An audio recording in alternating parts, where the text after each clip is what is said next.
যা গরম পড়েছে, তো ঘুম থেকে উঠে বিকেলবেলা এত ঠান্ডা ঠান্ডা খেতে ইচ্ছা করছিল কি বলবো বন্ধুরা। তো ফ্রিজে ক্যাম্পা ছিল, তো ভাবলাম ক্যাম্পাটাকে একটু স্পেশালভাবে ঠান্ডা কিছু করা যাক।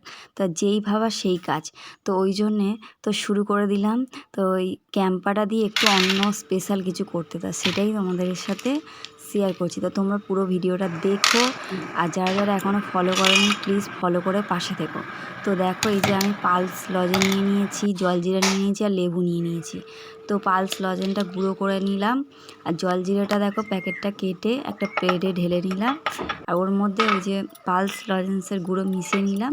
আর এই যে কাঁচের গ্লাসটা ভালো করে লেবু মানে লেবু লাগিয়ে নিলাম যাতে দেখতে ভালো লাগে, তার জন্যে এই যে জলজিরা আর পালস লজেনের গুঁড়োটা ওই গ্লাসের মুখে লাগিয়ে নেবো সুন্দর করে, এটা দেখতে ভালো লাগার জন্য।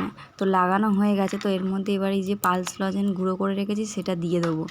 তো এবারে দেবো হচ্ছে তোমার লেবু, ছোট ছোট লেবুগুলো গোল গোল করে কেটে নিয়েছি, তো দুটো লেবু দিয়েছি, দুটো গুঁড়ো। তো এবারে দেবো জলজিরা 1 চামচ মতন, তারপরে দেবো বরফ 3-4টে। তো বরফ দিয়ে এবার দেবো ক্যাম্পাটা, তো এর মধ্যে ঢেলে দেবো। তো ক্যাম্পাটা যা গরম পড়ছে, তো এরকম ঠান্ডা ঠান্ডা হলে মাঝে সাঝে ভালো হয় বলো বন্ধুরা। তো সেই জন্য আমিও করে নিলাম। তো এই যে দেখো ওপরে থেকে আবার একটা লেবু সাইড থেকে দিয়ে দিলাম, দিয়ে এবার পাইপটা দিয়ে দেখো ডেকোরেশন করব। তো চলো এবার খেয়ে বলবো কেমন হয়েছে। তো আমি ফার্স্ট টাইম করেছি, তো জানি না কেমন হবে।